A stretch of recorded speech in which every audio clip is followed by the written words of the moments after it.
Hello and welcome to another episode of our Facts First podcast. I'm your host, Christian Esguera. Now, earlier today, Vice President Leni Robredo announced that she would run for president in 2022. Marami nag-aabang sa announcement na to at finally, according to the Vice President, tinatanggap niya yung hamon para tumakbo sa pagka-pangulo sa 2022. Ngayon, para sa episode na to, makakausap natin ang isa sa mga conveners ng Isang Bayan Coalition. Ito yung grupo ng iba't ibang mga grassroots organizations, civil society organizations, at iba't ibang opposition forces na nagkaisa para bumuo ng isang koalisyon para mas pag-isahin pa ang political opposition sa darating na eleksyon sa 2022. I'd like to welcome to our podcast today, former Akbayan Party List Representative Loretta Ann Rosales. Maraming salamat po at salamat po sa pagpapaunlak sa aming imbitasyon dito po sa podcast. Magandang tanghali naman. Tawag mo rito. Excuse me, Christian. Yes. Tanghali. Ako'y masaya lamang, kaya nabubulok na ako. Madalas kasi gabi tayo mag-usap dun sa isa kong programa sa ANC. Okay. So na-reveal sa mga nanonood at nakikinig sa atin. Okay, tanghali ngayon. We're recording this podcast in the afternoon. Okay, masaya kayo, no? So I assume this is a very welcome development, very welcome news for you as part of Isang Bayan. Okay. What do you think of that speech? Anong tingin niyo rin sa naging mensahe ni Vice President Leni Robredo kanina? Ang ganda. Ang ganda talaga, and it was so much like her. I mean, I could not expect it to come from anybody else but her. And I'm not being maarte or anything. Kasi sa palagay ko talagang galing sa kanya, galing sa kaibuturan ng kanyang pakiramdam, puso niya. At ang ganda-ganda. Parang nung sinabi niya, ang nagmamahal, ipinaglalaban ang minamahal. Diba? Ang ganda nun. It's very profound, simpleng-simple lamang. So, para sa kanya, dun parang lumabas yung katotohanan na kinailangan kong mag-antay, kinailangan kong talagang buuin lahat at i-exhaust yung kanyang kaalaman at saka yung kakayahan para i-unite talaga yung puwersa.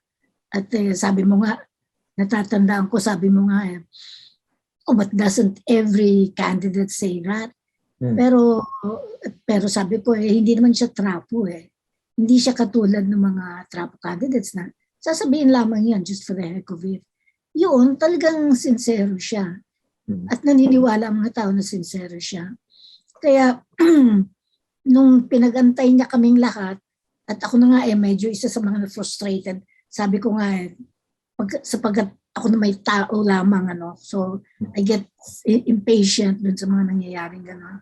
Pero, naintindihan ko rin Naintindihan ko at naiintindihan ko siya dahil, I am privy to what she is doing. Some of what she is doing, because some of our organizations, some of the members of our organizations, in Akbayan in particular, are with her. And it's volunteerism, no? It's money for transportation, pero halos wala kang, you don't profit from it, you don't earn from it, hindi yan hanap buhay. Kung hindi, talagang pagbibigay, pagtulong doon sa ginagawa niya. And yung ginagawa niya, talagang nasa nasa komunidad, at yung dinescribe niya, yung nilarawan niya na mga accomplishments niya, yun talaga. Yun talaga. At kaya kung minsan, if sometimes you get the feeling that she expresses some impatience, it's like saying, di ba ninyo nalalaman, why don't you be more discerning? Why don't you look into the communities kung ano ang kailangan nila? At kung ano yung sitwasyon. And I'm into this, and this is what I'm doing. I'm not being coy, I'm not being, it's just, ito yung kailangan as Vice President, I will do my darndest best as Vice President in order to, maximize my tungkulin Okay. Bilang, Despite the limited resources, no? Pero kayo, kailan nyo nalaman officially, I'm talking about you and isang bayan, kailan nyo nalaman officially na tinatanggap niya na yung endorsement? Or kayo rin sabay-sabay, katulad ng karamihan, kanina niya lang nalaman nung ginawa niya announcement? well, Alam niyo na. actually, well, we're not, just a few days before, nagkuhan nga kami, medyo nagkuhan na siya, nagsalita na, umamin na siya. Kasi, at hindi lamang sa sambayan, kahit sa akbayan. Kinausap na niya? Kinausap na niya individually? Hindi niya kinausap. Pero meron sa akbayan na nakakaalam kahit papaano. And so, sinikreto niya sa amin just a few days, siguro mga 2 days before or 3 days before. So kasabay. Nung sinabi niya, sabi nga niya, ba't walang nag-react sa inyo? Hindi walang nag-react sa inyo. Paano? Sabi kong ganun. Manhid na kami. Ayaw na namin maniwala. Tsaka gagaling pa sa iyo. Lalo namin ayaw maniwala, sabi ko. Tiga, ano ba yung pinarating po niya na mensahe a few days ago? Doon sa akbay, well, hindi niya sinabi doon, but itong nagsasabi sa amin, you was able to know how it was, no? I mean, basta meron siyang ways of knowing doon sa pinaka-closest ni Vice President. And so sabi niya gano'n, namin na niya. Lalabas kuka na siya. Wala. Stone kwan kami. Walang nag-react sa amin. Bakit? Iniintay niyo pa rin yung official? Parang hindi ka sabi ko sa kanya, you're not that credible. Sabi ko gano'n. You're good at other things, kakong gano'n. But when it comes to the Vice President, we'd rather hear it from her, sabi ko gano'n. Kayo naman, sasabihin ko naman ang totoo, sabi niya. Yun na nga, basta we don't want to hear it from you. Parang ganon. So it was a joke. But with Sambayan, we knew something like, when you know, Justice was saying, well, sabi niya ganon, it would be very remote, sabi niya, if she decides not to run. At that time, medyo alam na namin. And it was a very, very small group na sinabihan niya.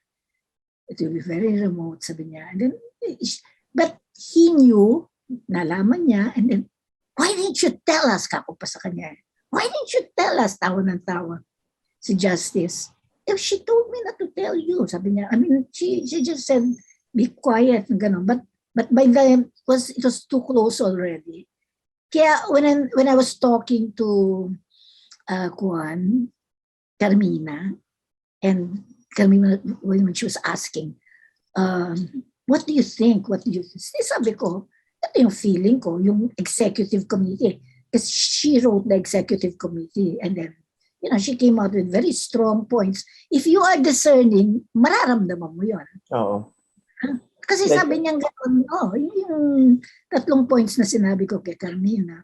Tsaka weird naman for isang bayan to actually endorse her without securing any commitment. Diba? Na hindi niya tatanggapin. Na hindi sigurado. Oo. Talagang hindi sigurado. At saka kita mo ang akbayan, kailan ba kahapon lang? Kahapon lang siya naglabas ng formal pronouncement niya. Pero yung debate namin, ongoing internal discussions. Kanina, anong tumatakbo po sa isip niyo nung pinapanood niyo yung speech niya saying that she would run for president? I felt enlightened. I felt, you know, I look at her as somebody who is really, alam mo, Christian, she's a very spiritual person. Di ba?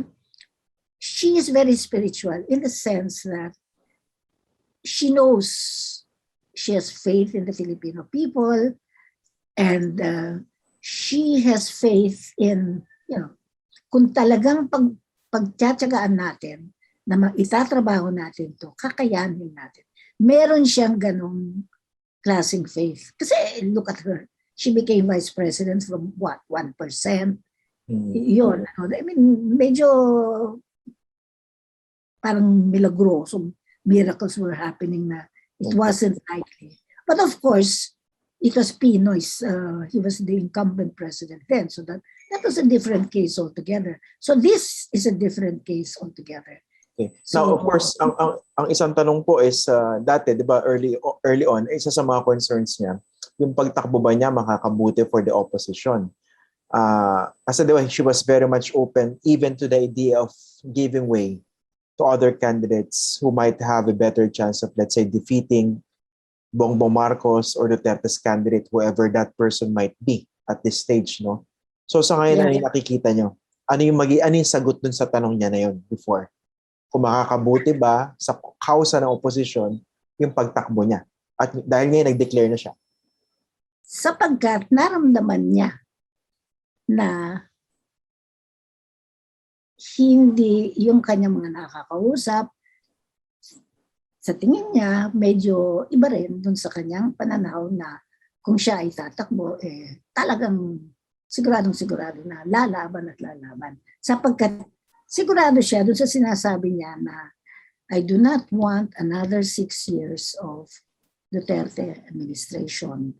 And siguradong-sigurado siya na kung si Marcos lalaban, babalik, kahit na dehado ako in my numbers, yun na natandaan ko, lalaban ako. So yung dalawang yun kasi, kwan yun palagay ko hindi niya ganong naramdaman sa kanila. And dahil hindi niya naramdaman yon, she just kept on trying and trying and trying and trying to exhaust, unities. Pero hindi niya naramdaman yun. Sabi niya, ako na lang. Pero ako with, in combination of course with a lot of supporters. Ngayon, basically, what differentiates Vice President Leni Robredo as a presidential candidate kumpara dun sa ibang mga non-administration candidates? I don't even want to use opposition muna. Ano yung pinagkaiba niya, for example, compared with the likes of Ting Lacson, Isko Moreno, Manny Pacquiao? Yun. A lot. I mean, as far as we are concerned, whether I am with the Akbayan group or whether I am with the Sambayan group, especially with the Sambayan group, dahil yung Akbayan naman medyo malapit siya, tsaka matagal na yun. Pero with the Sambayan group, talagang there's a lot. We do a lot of political intelligence work. Talagang pinag-aaralan namin, iniisa-isa namin sila. Sino ba ito? Ano ang kanyang past? Ano ang kanyang track record? In other words, sineryoso namin yung mga pinagsasasabi namin. Ano yung track record niya? And so forth. Hindi siya lip service. Public service niya. Ano yung kanyang kwan. Tapos, ano yung mga people around him and her in that regard. And yung mga people around, halimbawa, with Isko Moreno, it was pretty kwan. Ang galing-galing ni Isko Moreno when I heard him. Wow, sabi ko, ang galing magsalita nito. Sabi niya, except that, hindi ako nagmumura sa babae. Hindi ako yung ganon. Hindi ako nagsasalita hindi ko siya binabastos, at saka hindi ako nagsasabi na, I believe in extrajudicial killings and so on and so forth. But he was so street smart kasi galing siya sa gutters Yung alam niya yung lengguwahe ng gutters. So ang galing niya, sabi ko gano'n. Yun. So I was quite impressed with Isko. Kasi hindi ko naman siya gano'ng kakilala. Then later on, siyempre, through intelligence work, ayun na. Without realizing it, and my God, what, half of the candidates of the cabinet of Presidente Duterte were already working with him, negotiating quietly. Diba? Of course, we don't say that openly, pero naramdaman na namin yun. And so, we ended up saying, why should we even vote for him as part of the opposition? Talagang hindi hindi siya opposition. Siya, kumbaga, could be the secret candidate of Duterte kung hindi na niya makuha from the other, from Sara Duterte or Bongo, whatever. Bibigay na niya, bumusan niya doon. Kasi ibang mga tao ni Duterte, lumipat na kay Isko. Talaga. Pero isn't that just simply a function of political expediency on the part of these people na hindi naman consciously tinanim sila ni Duterte doon? Sila yung lumipat kasi nakita nila, ito yung sa tingin nila may pinakamalaking chance maging presidente. Yes and no yan. No? Hindi naman sharply basta lumipat na lamang sila kasi ayaw na nila kay Duterte. Ano yan? So jumping yung sinking ship. Yeah. Parang ganun ba yun? No, it's partly yes, partly no. Kasi it's sometimes with a go signal of Duterte rin, no? Na dito tayo. I mean, tingnan nyo what you can get from here. So basically, what separates Leni Robredo from, kunwari, Isko Moreno or Manny Pacquiao or Ping Lacson? Well, yeah, Manny Pacquiao, I think it's competence, no? From the very beginning. When he says, God is good and God is merciful, kung dun sa kanyang housing and all his programs, God is good and God is merciful. Medyo, I think that's what reduced his votes because it went viral, no, yung paano niya. Now, in the case of Ping Lacson has a nice, colorful past. And that is coming back to him. Plus the fact that, although, I always listen to Ping Lacson, kasi he does his homework. He was so nice. He is nice to the CHR. That's beyond me already. He's not nice to me. I know that. But to the CHR, past me, mabait siya. He fights for their budget. At saka, he's been trying to improve himself. He does his homework. And maganda siyang magpaliwanag. Sa media, gusto ko siya pinakikinggan. Kasi nagtatrabaho siya. But Ping Lacson has a past na mahirap mong tanggalin.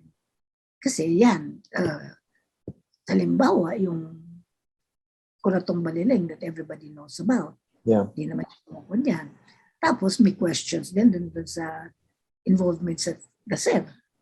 The Sir Corbito double murder case. Oh. Yeah. So, yung mga bagay na ganyan, hindi mahirap niyang tanggalin na yun. Plus the fact that kahit pa paano, they belong to a past. I mean, yung marami doon sa mga kabataan, dahil maraming kabataan na magboboto, they represent the past leaders, but they don't represent yung future leaders na talagang game-changing talaga. Ano ang pag-aasa dito?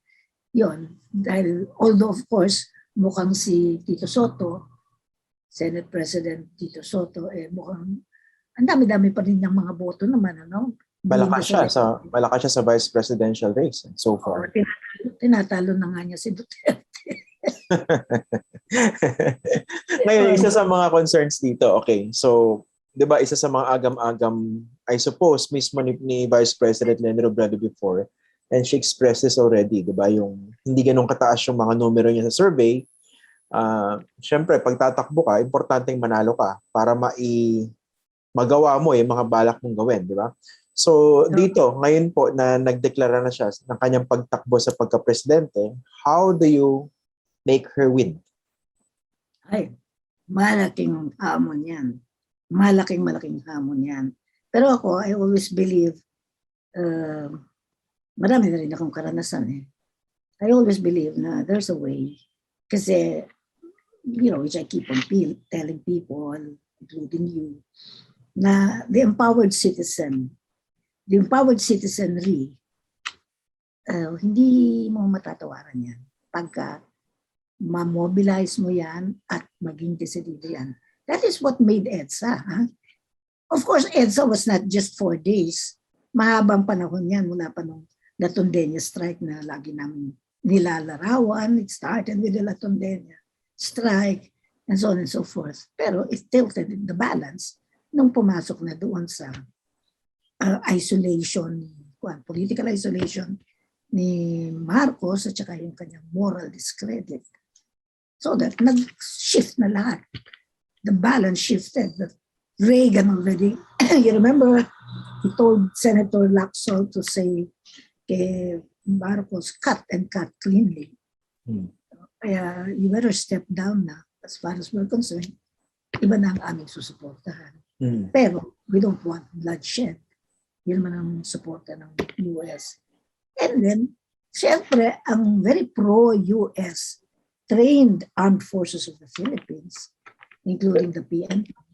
Pero dito nakikita niyo ba na pwede mangyari yun? The same kind of support that pushed EDSA in 1986. Somehow, pwede siya mag-work in the campaign of Vice President Leni Robredo in 2022 in grassroots-based campaign?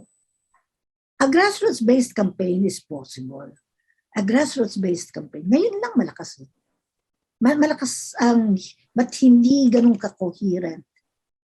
But internationally, even the overseas Filipinos, alam ninyo, si Duterte, tinigil niya yung OFWs na naramdaman niya na lumalakas yung panig ng LP dun sa Ocho Derecho. Ito ang nabalitaan ko from abroad. Tinigil niya, pinutol niya kasi malakas yung OFWs. Ngayon, malakas ang OFWs. They have this global Filipinos for Leni. Nagulat ako noon. Sino-sino yung mga yan? Marami yan kanina. Europe, Canada, different parts of Europe, Belgium, tsaka Italy. Pero paano niyo tatalunin, for example, yung binubuong makinarya ni Isko Moreno, yung supposed base ni Bongbong Marcos, at kung sino man yung magiging kandidato na President Duterte? If you're Leni Robredo, how do you beat those? You don't, as I always say, and I've learned this strategy also from the military or ex-military who discuss with us. You don't fight to exhaust your relations with the contenders for the throne, but the constituents underneath by telling them exactly what it's all about.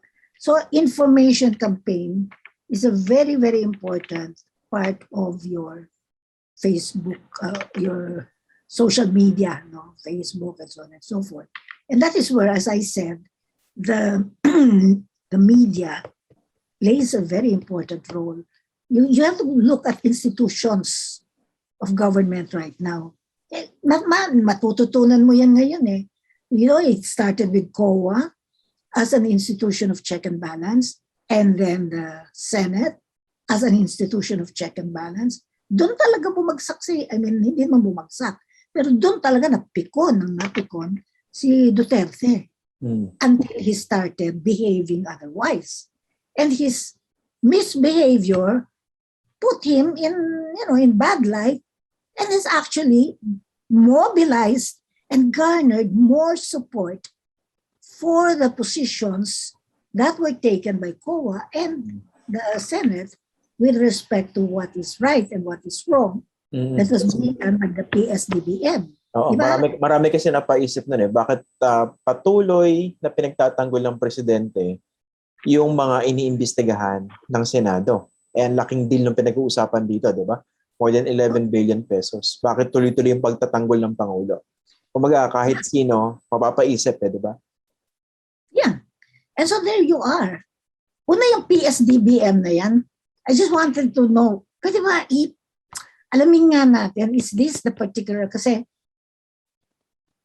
one of the lawyers, Barry in fact, was telling me na there is a particular provision of LOI of Marcos na hindi inalis nitong subsequent presidents na ito. They should have repealed it. Letter of instruction? I think it's an LOI. Okay. I'm not sure. Pero hindi nila rin-repeal kanya. Okay. Ano yun? And that gave them all the power. So I suspect, could it be possibly this PSDBM? Because that's an LOI from Marcos. And of course, the way he phrased it during his time was, just to make sure that everything is uniform, everything is pantay-pantay lahat, standards are actually established for all the local government units, all the line agencies, para walang dayaan. Di ba? Ganun yung phrase ng LOI ng PSDBI. Now, speaking of the strategy, kung paano maipapanalo yung kampanya ng kandidato ng isang bayan, what do you think of this part of the message ni Vice President Robredo kanina? Sabi niya, palawakin pa ang hanay, gisingin ang mga natutulog pang lakas. Tumindig kayo at tinitiyak ko, meron ding titindig sa tabi niyo. Basically, a call to action, right? Yeah. Yun yung powerful words niya. Yan na yung pahuling concluding remarks. Diba? Oo. And yun yung lagi nga namin sinasabi. Because sa bayan, when we look at ourselves, humbly speaking, we belong to organized forces. So if you want to reach out, and organized forces are a very small percentage of whatever sectors we represent in the voting population. So let's not be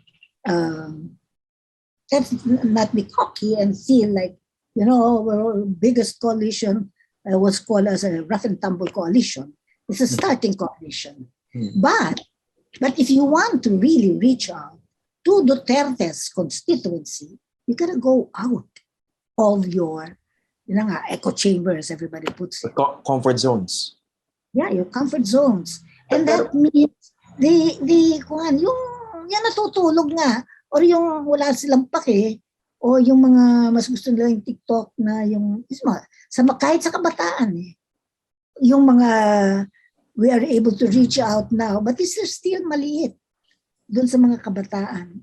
Ano ba naman yung Dalasal? Ano ba naman yung Dalasal, Ateneo, UP? Maliit pa rin yan. Kung titingnan mo yung mga high school and college students in the SUCs, ang dami niyan.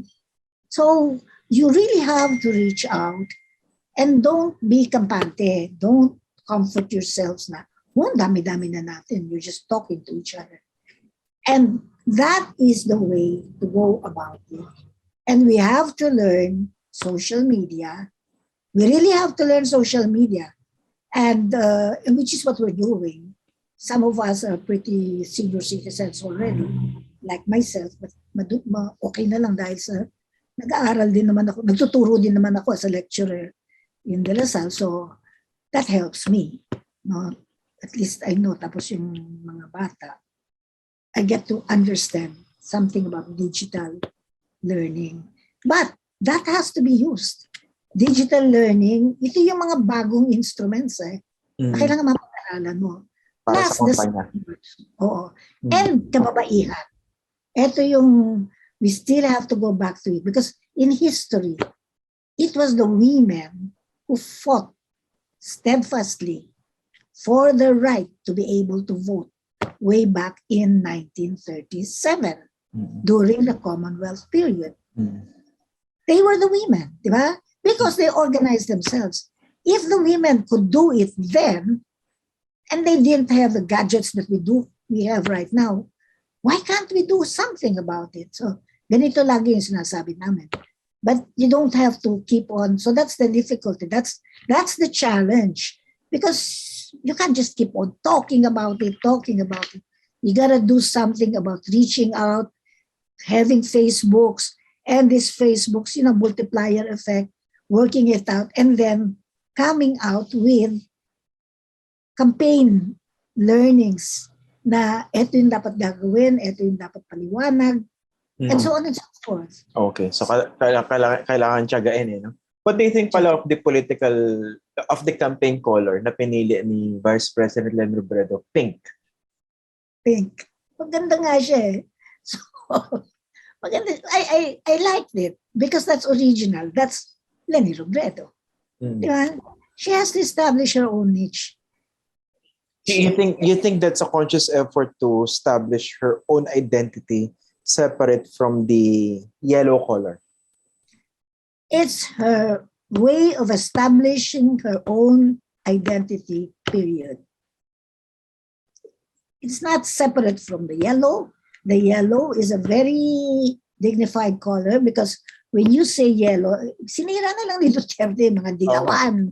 Oo nga, O, pero kasi nandun pa rin yung epekto ng ginawa ni Duterte when it comes to the yellow tag, di ba?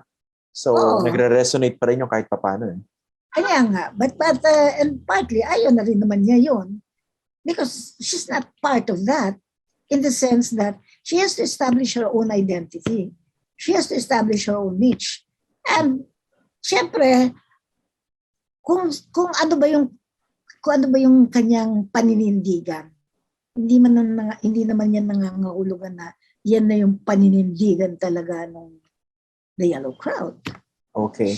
Now, nga pala po, dahil tinanggap na ni Vice President Leni Robredo yung endorsement ng Isang Bayan Coalition, does it mean na tapos na unity talks with other presidential contenders? Kasi nagdeklara na rin naman at nag-file na ng COC yung iba. Manny Pacquiao, Isko Moreno, at saka si Ping Lacson. No. This is just me talking. Huh? Yeah. And it's a proposal I offered the Sambayan because there are about 24 of us, convenors. Ang sabi ko, and I get it also from, what the Justice Tony Carpio has been saying that, and it's a good point what he keeps on establishing. We are a social movement and we are independent. That's important. We're not an adjunct of the politicos, of any political party. We are a social movement. And as a social movement is part and parcel of the instruments of check and balance in a democratic government. So as such, kaya kung sakali nagkun siya, sabi niya, hindi na ako tatakbo, magiging governor na lang ako, etc. Magre-reconvene kami. Tapos pag-aaralan namin. But thank God, umuo naman siya and we kind of felt naman na talagang yun na, no? Pero what kind of unification are we still looking at here?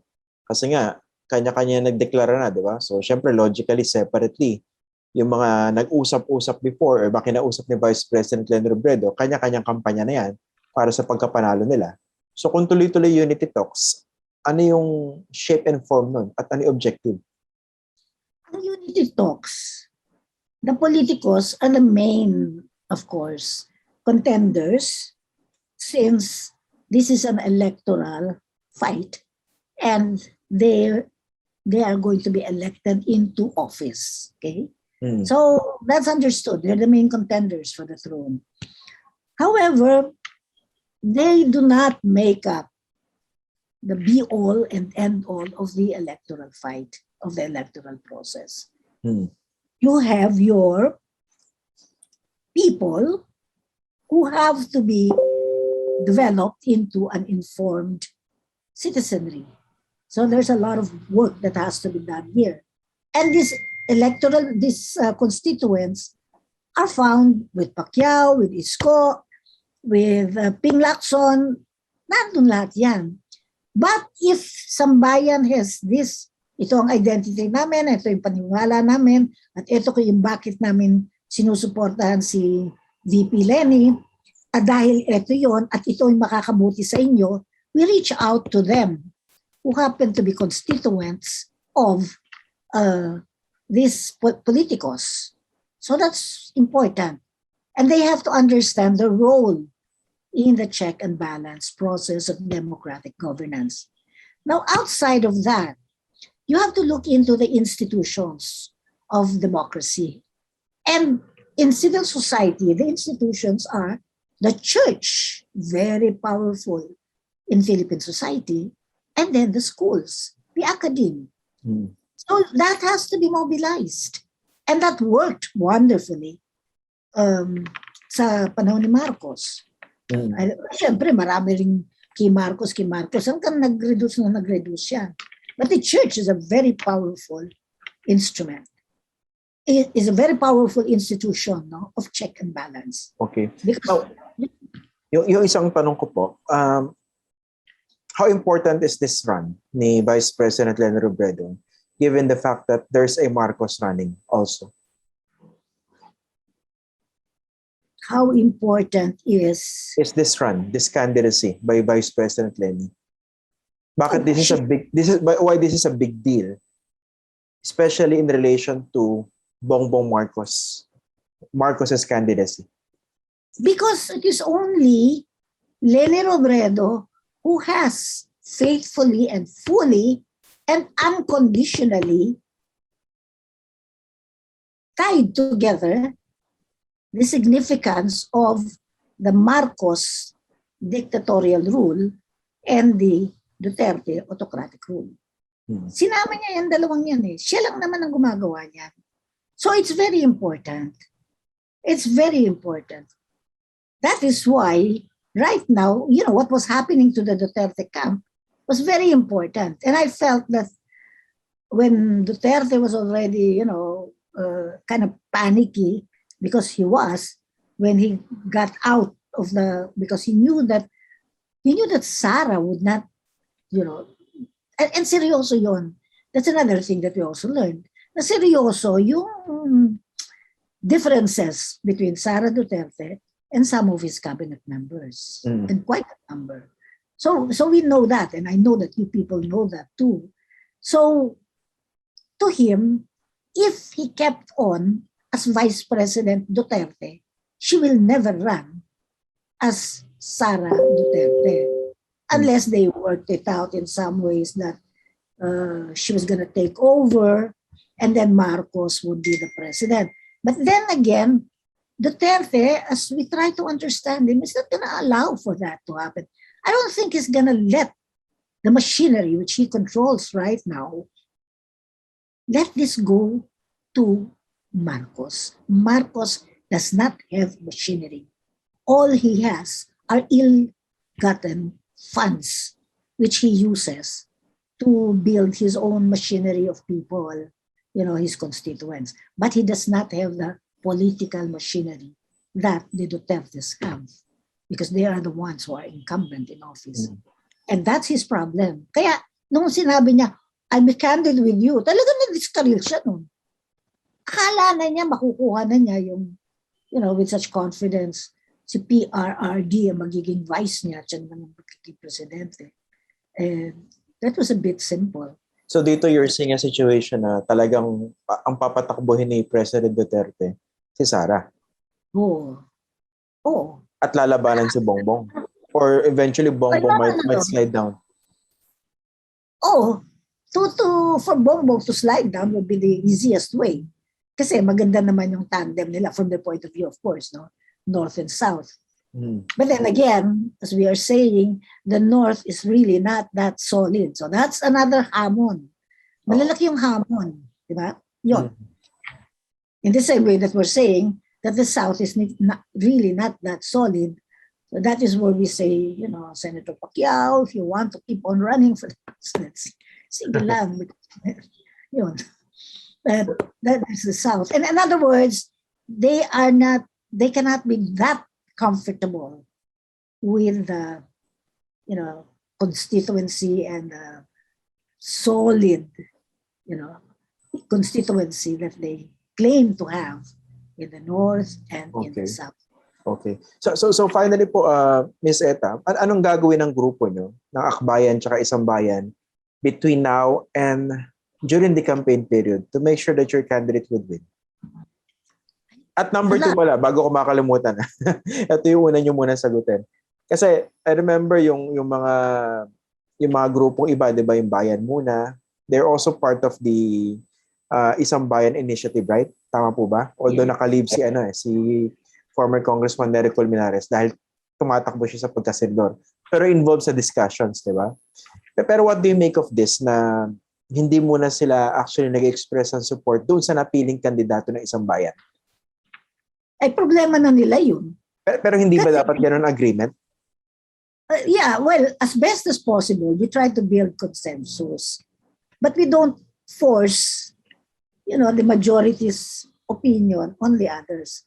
the gentlemanly thing to do diyan, which is what some of the gentlemen did, or at least one particular gentleman who did not vote for Leni did, was he voted for Isko. No, I don't have to say who he is, pero he voted for Isko. But the position that he held was, the moment the majority wins, I'll do everything that I can to campaign for Leni Robredo. That's the democratic way of doing things. Internal solidarity yan, internal democracy yan. Yeah. Now, in the case of Sambayan's Makabayan Bloc, kasi let's just call it the Makabayan Bloc, they started, the reason now, they don't want to, the reason they did not want to continue to choose, all of a sudden it became napaka-premature na pagka Sambayan will choose Leni Robredo, masyadong premature, masyadong maaga. Sabi nga nung isang convenor, damned if you do, damned if you don't. Kaya pinupuna na nga tayo, pinuputakti na tayo ng media na napakabagal natin in choosing kung sino ang gusto natin. Pagkatapos naman na nag-choose tayo, napakabilis naman pa. So, well, we just have to take it with the punches. Ganun na lang. We made our choice. Okay na yan.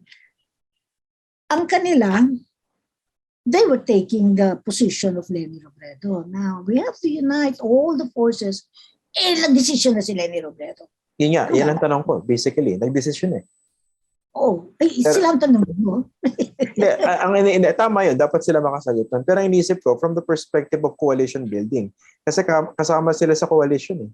Hindi ba dapat nagkaroon ng ganong agreement in the first place? Pag nakapili na tayo at tinanggap yung endorsement, we rally behind that candidate, whoever that person is. Hindi ba dapat ganon? Dapat ganon. So, ang mangyayari niyan, dapat ganon. Kasi, ano yan eh, yung consensus building ka na eh, magko-consensus ka na.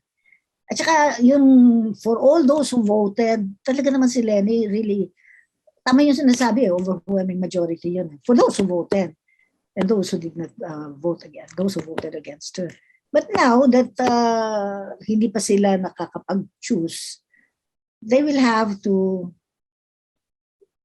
find out what they're gonna do with respect to this. Kasi titira na ang sambayan.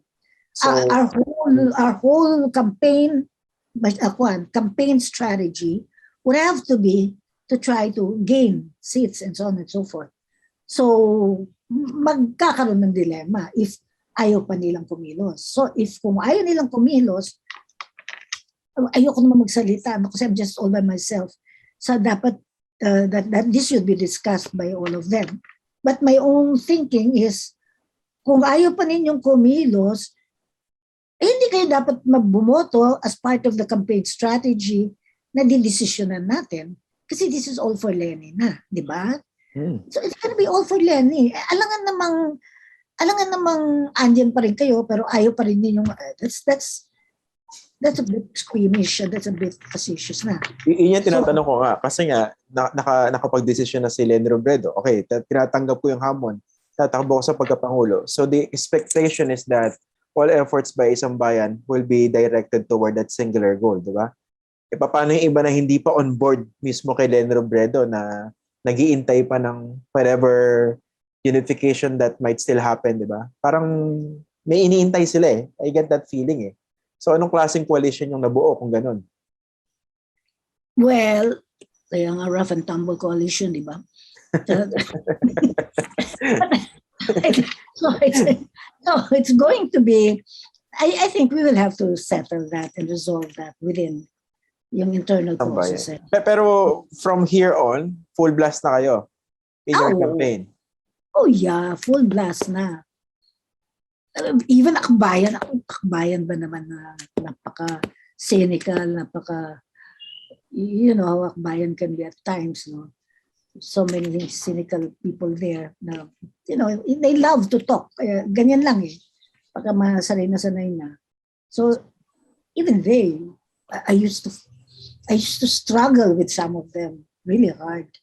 But now, talagang nanguna na. And I could understand because iba yung political party, positioning yourself as a political party.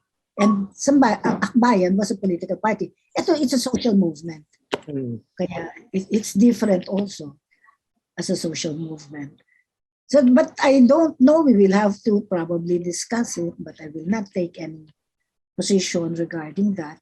But I think that, what Justice Tony said, sabi niya, because that question was asked, oh, don't worry, they'll probably just come in and join us later on.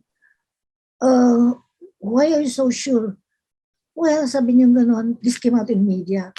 What will they do if they don't? Saan sila po? Okay. Former Akbayan Representative Loretta Ann Rosales, maraming salamat po for joining us on this podcast. Always a pleasure. Maraming salamat po. Okay, it's a pleasure, Christian, as usual. So that ends our episode for today. I'm your host, Christian Esguera. Remember, you can watch this on my YouTube channel. Just click subscribe and like. And also, you can listen to the podcast on Apple, Spotify, Google, and Stitcher. Maraming salamat po and see you in the next episode.